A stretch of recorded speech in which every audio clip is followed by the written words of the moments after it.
Nos place darles la bienvenida a una nueva edición de Diálogo al Punto, un programa que les ofrece información útil y también inspiración para la vida.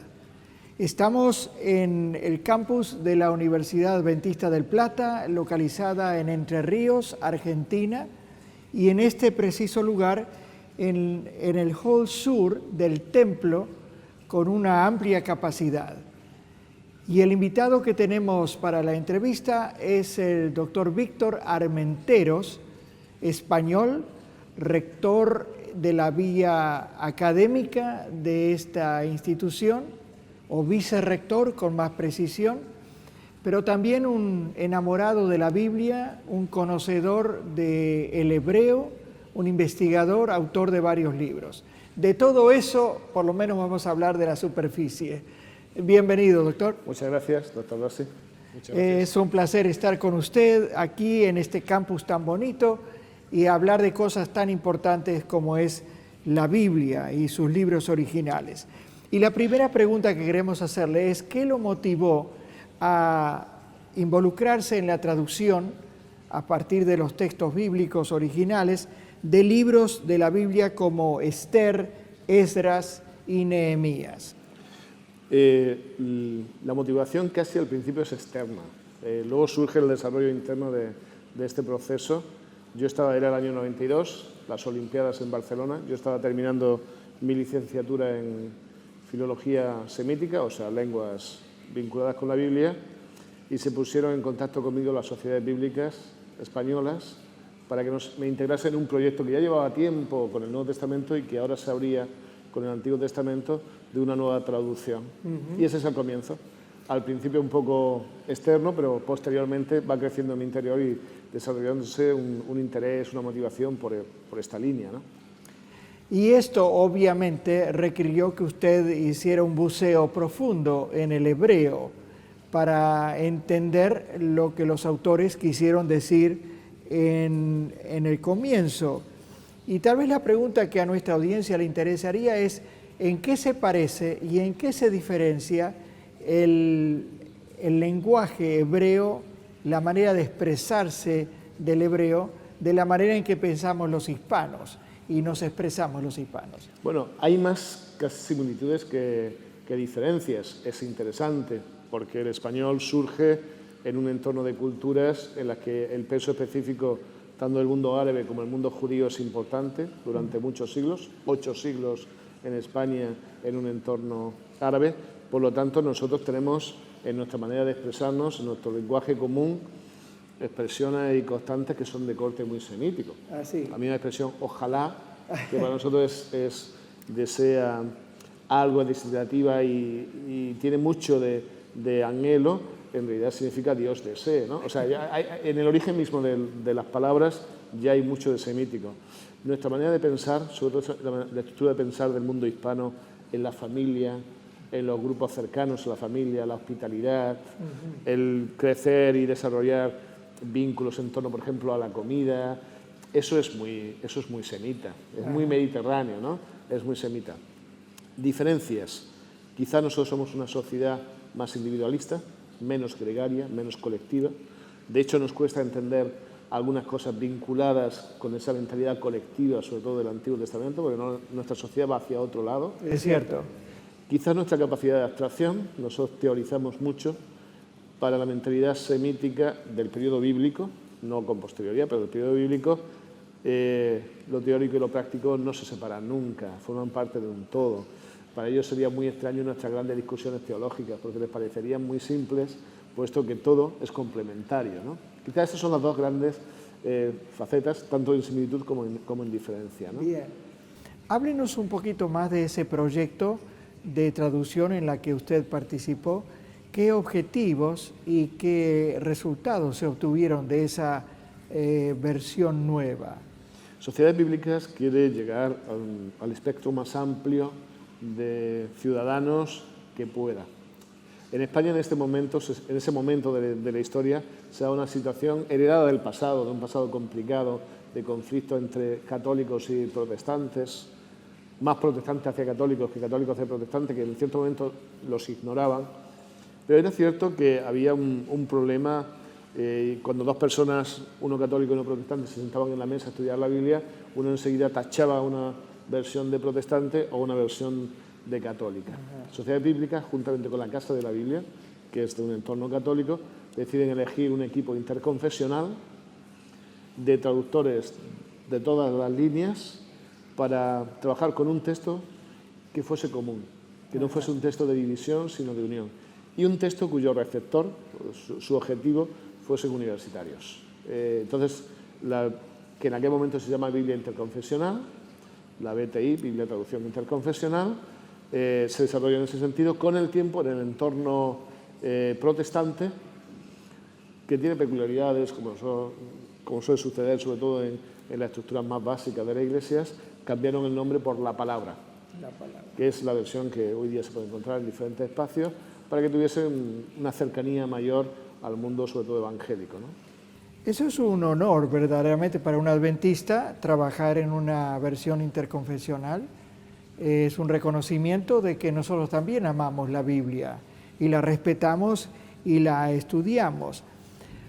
Una de las cosas que me llama la atención al acercarnos al pensamiento judío con respecto al Antiguo Testamento es que ellos tienen una serie de comentarios, glosas, que lo enriquecen, lo comentan. ¿Puede hablarnos de cuáles son los principales enfoques de estos comentarios? ¿Cómo se llaman esos comentarios? Bueno, nosotros tenemos dos tipos de comentarios. Ambos surgen a la vuelta del periodo en que el pueblo judío está en Babilonia. A su vuelta se encuentran con dos realidades. Una de corte lingüístico, y es que la lengua que hablan la mayoría de los que vuelven de Babilonia ya no es el hebreo, es el arameo. Son dos lenguas muy cercanas, sería como el portugués y el español, pero eso hacía que algunas situaciones no se comprendieran, ¿no? Y la otra es propia de la interpretación cuando pasa el tiempo de un texto, es diacrónica, es decir, cuando pasa el texto hay algunas cosas que no se comprenden que hace falta explicar. Ante la primera circunstancia, en la sinagoga en un principio se soluciona, en la lectura de la Biblia se leía en hebreo y después un traductor traducía al arameo, el meturgemán. Esas traducciones eran bastante fijas, relativamente fijas, o sea, no eran muy dinámicas o demasiado dinámicas. Con el tiempo se ponen por escrito. A eso se le llaman targumes, targumim. Suelen ser traducciones muy cercanas al texto, entonces apenas si detectamos en la dinámica de la traducción innovaciones del pensamiento. Pero después de ese proceso, cuando se reunían aparte la gente, comentaban el texto estudiado. Esa serie de comentarios para clarificar la variación del texto a lo largo de la historia son los midrashes. Los midrashes son investigaciones, clarificaciones, que los hay desde un corte muy legal a un corte muy existencial y casi hasta folclórico y divertido, que es más la línea que yo conozco, ¿no? Que sería esa última, ¿no? Los midrashes agádicos, ¿no? Ahora, ¿cuán importantes son esos comentarios para elucidar al traductor un buen acceso, una buena traducción? Son importantes en varios sentidos. Con relación al Antiguo Testamento son importantes porque son clarificaciones del texto de gente reciente al texto, o más reciente que nosotros.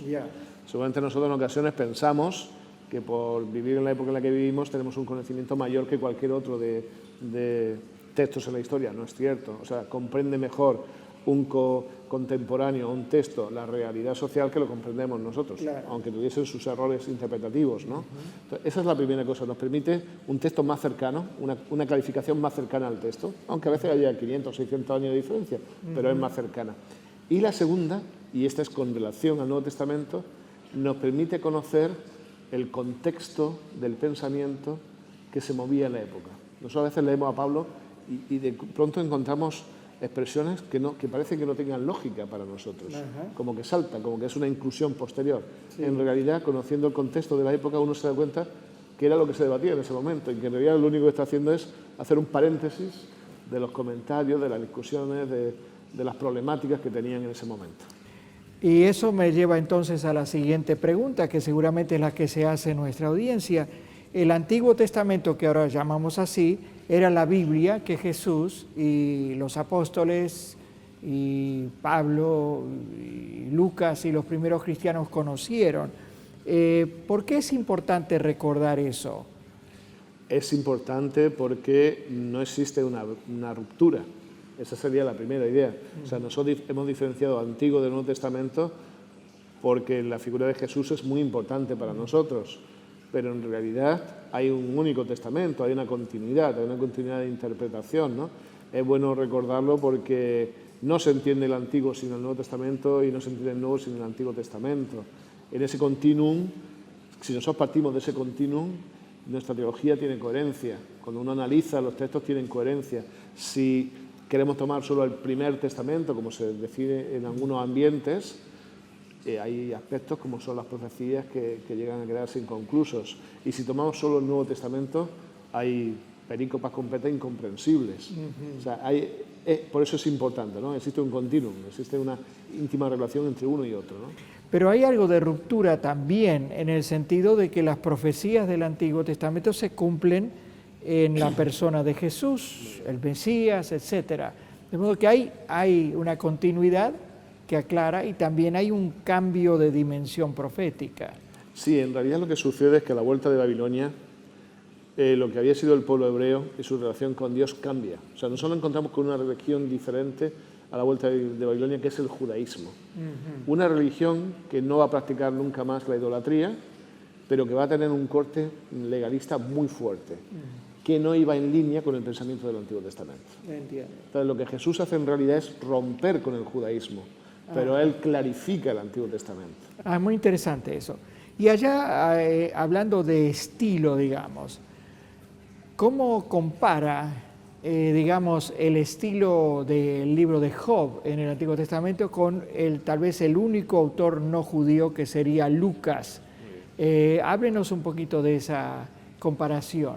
O sea, la Biblia a nivel editorial es un milagro, porque son siglos de diferencia, como visiones distintas, aunque hablemos de convención hebrea, no es lo mismo un hebreo arcaico como es el de Job con un hebreo posesílico como sería Esther, ¿no? Ajá.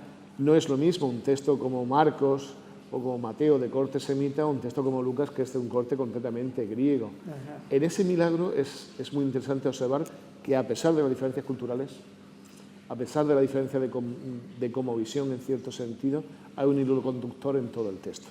Job no tiene nada que ver. Job es un texto de nómadas en entorno casi patriarcal, en lucha con los diosecillos del desierto y los dioses tónicos del Próximo Oriente, frente a un Lucas que es razón, que es medicina, que es análisis, en el sentido griego total, ¿no? Es más fácil seguramente para nosotros identificarnos con Lucas, que es nuestra mentalidad, y quizá por eso esté ahí, ¿no? Que identificarnos a lo mejor con el texto de Job, que nos es más lejano, ¿no? Una pregunta, pronto vamos a hacer un paréntesis, un poco provocativa. ¿Cómo hace usted para no judaizar el cristianismo? Bueno, en primer lugar yo soy cristiano, que esto es algo que en ocasiones confunde la gente que se dedica a las áreas vinculadas con el hebreo, ¿no? O sea, el cristianismo no solamente es pertenecer a una línea, a una secta religiosa, el cristianismo es todo un proceso hermenéutico. O sea, Cristo interpreta el texto santo, desde una perspectiva a la que yo me adscribo. Bien. Esa sería la primera idea. La segunda, no creo que la verdadera mentalidad hebrea entre muy en conflicto con el pensamiento que nosotros tenemos tradicionalmente como cristiano. Cuando nosotros queremos ir hacia tendencias extremas, filojudías, podríamos decir, entonces cuando dejamos de comprender el cristianismo. Pero en realidad mucha de la gente que entra en esta línea no está entrando a analizar lo que sería el Antiguo Testamento, sino seguramente las tendencias judías a partir del siglo II después de Cristo. La gente confunde lo que sería la mentalidad hebrea del Antiguo Testamento, del periodo de Jesús, con una mentalidad hebrea amoraíta o medieval judía, ¿no? Bien. Eso espero que les ayude a ustedes, como me ha ayudado a mí. Y vamos a hacer un breve paréntesis para ahondar un poquito y ampliar lo que venimos conversando con el doctor Víctor Armenteros, vicerrector académico de la Universidad Adventista del Plata, en cuyo campus estamos realizando esta entrevista. Quédense con nosotros que ya regresamos. Si usted desea vigorizar su mente y su vida cristiana, lo invitamos a visitar el portal de la editorial Adventus. Allí encontrará un rico menú de libros de autores adventistas sobre diversos temas. Los puede adquirir desde cualquier parte del mundo con una tarjeta de crédito. Visite hoy nuestro catálogo electrónico adventus21.com. Les agradecemos que hayan quedado en sintonía en este diálogo con el doctor Armenteros acerca de su conocimiento del hebreo, su traducción y también su trabajo como autor de libros. Así que vamos a continuar ahondando esto y vamos a decirle, en base a lo que hemos conversado, notamos su gran afecto y respeto por la Biblia, por la revelación de Dios en su palabra. ¿De dónde data ese interés y ese cariño por la Biblia? En realidad surge desde la infancia más temprana, ya desde pequeño, por entornos familiares en los que estaba envuelto. Para mí fue un factor importante en mi vida la lectura del texto bíblico, con traducciones en ocasiones complicadas en aquella época, pero con toda la intensidad de lo que para mí reflejaba tener contacto, la guía con algo trascendente, ¿no? Su mamá tuvo un papel importante en eso. Sí. Es una herencia, digamos, de su madre. ¿En qué sentido ella le dio el ejemplo, la guió para entender un chico de pocos años este libro que puede ser complicado para algunos? Nosotros vivíamos en España en una época complicada, en que el franquismo era muy intenso. Mi madre toma la decisión de ser activa religiosamente en una denominación y en ese momento se produce un conflicto familiar. Mi padre dice que si mi madre acude con nosotros a la iglesia se separarían y en aquel momento de la historia era muy complicado porque nosotros y mi hermano iríamos a vivir con mi padre, así que ella decide hacer un trabajo críptico, de trabajar con nosotros en casa, ayudarnos a entender en casa. Así que leíamos cada mañana devocionales matinales, estudiábamos estudios bíblicos, casi un mismo material durante muchos años, y en la noche, sobre todo, cuando mi padre ya no se acostaba y no estaba con nosotros, nos entrábamos en la habitación, en casa, cada uno de nosotros en nuestra habitación, en nuestra pieza, y leíamos el texto bíblico hasta, en ocasiones, altas horas de la noche. Qué lindo. Hay una evidente guía, Dios está guiando esa etapa de su vida, que luego lo lleva a llevar a cabo estudios avanzados, además de su formación como pastor, la otra formación adicional en la línea de lingüística. Háblenos de sus estudios avanzados y en realidad de 2 carreras, según entiendo. Sí, yo en primer lugar cursé teología, tenía mucho interés en seguir profundizando en el conocimiento bíblico. Ya estudiando la carrera de teología, percibo que había que profundizar más en el texto. La teología aportaba el contexto y precisaba más del original. Me enamoro de las lecturas en hebreo y lo que hago a continuación es comenzar a estudiar filología semítica. Es una especialidad propia de España, Francia e Italia, filología. Es el estudio todo lo que tiene que ver con eso. Estudio la licenciatura en Barcelona, una de las mejores universidades en esta área, y paso a cursar el doctorado en la Universidad de Granada, una universidad histórica en este sentido.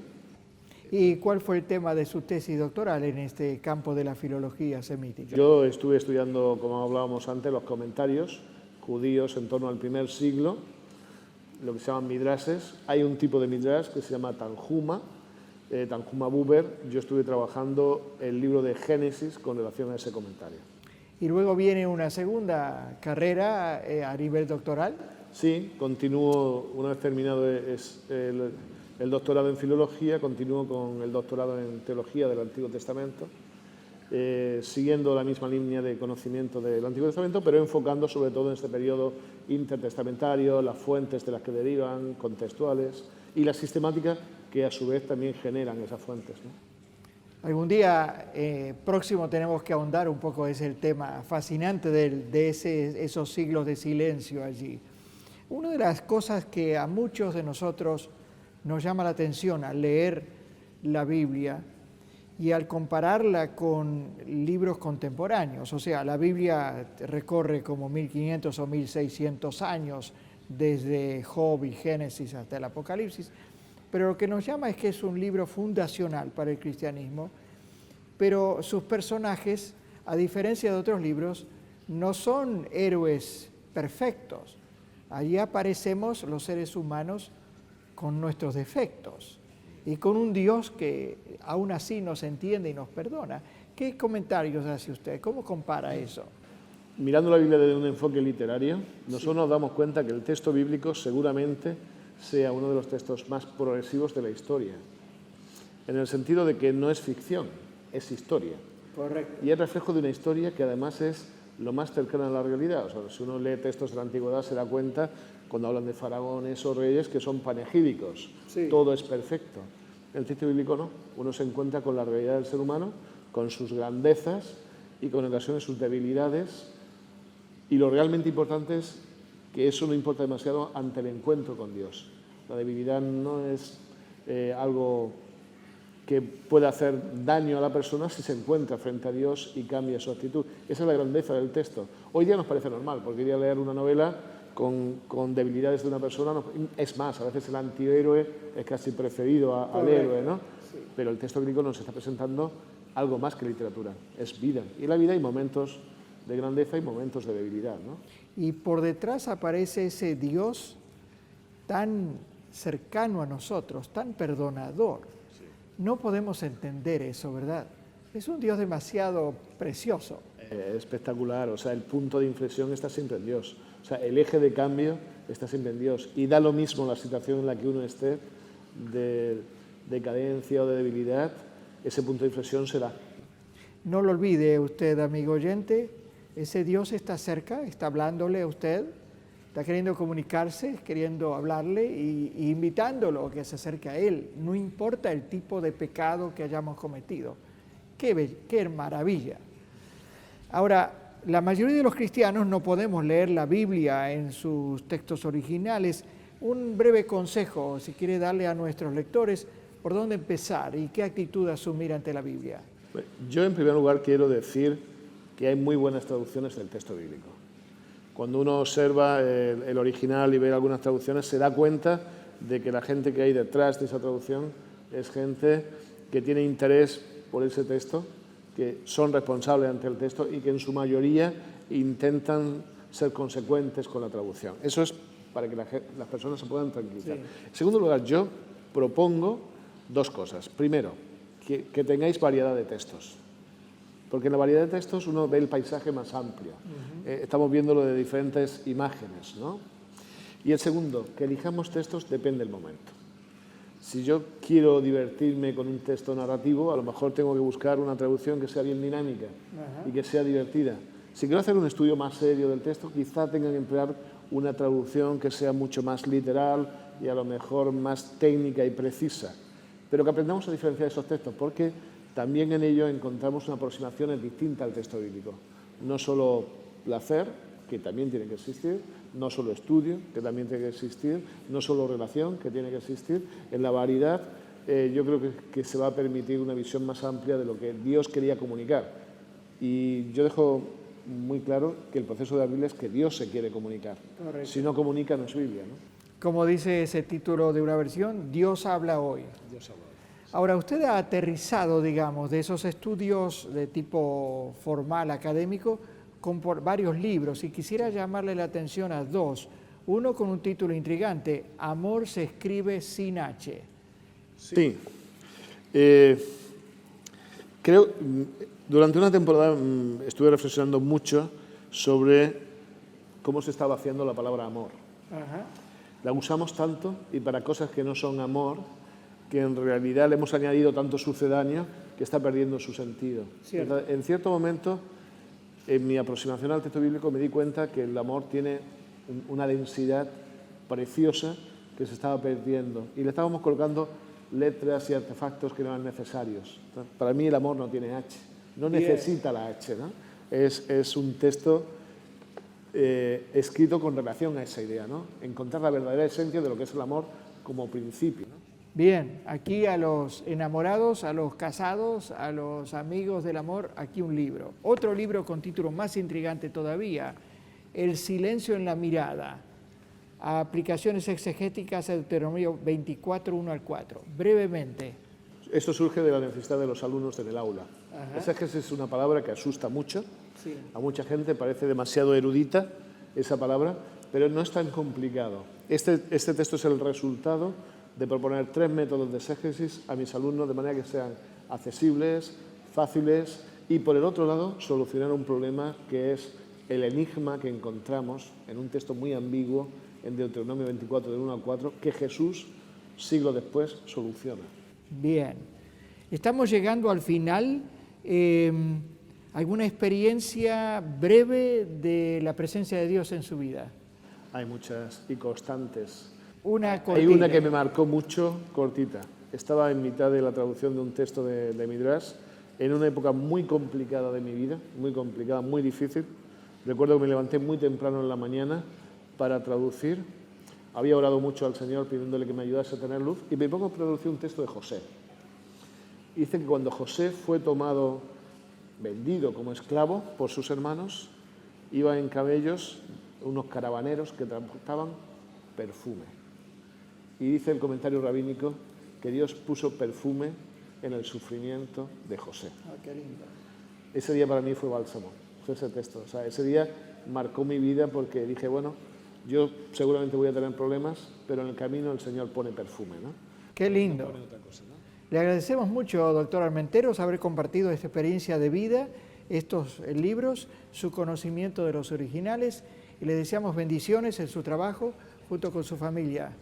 Muchas gracias. Ha sido un placer, señores, dialogar con este investigador, con este erudito, con este enamorado de la Biblia, y los invitamos a ustedes a que no solo nos sintonicen la próxima vez, sino que también caben hondo, vivan este libro en que Dios nos habla cada día. Les deseamos bendiciones y hasta la próxima entrevista. Adiós.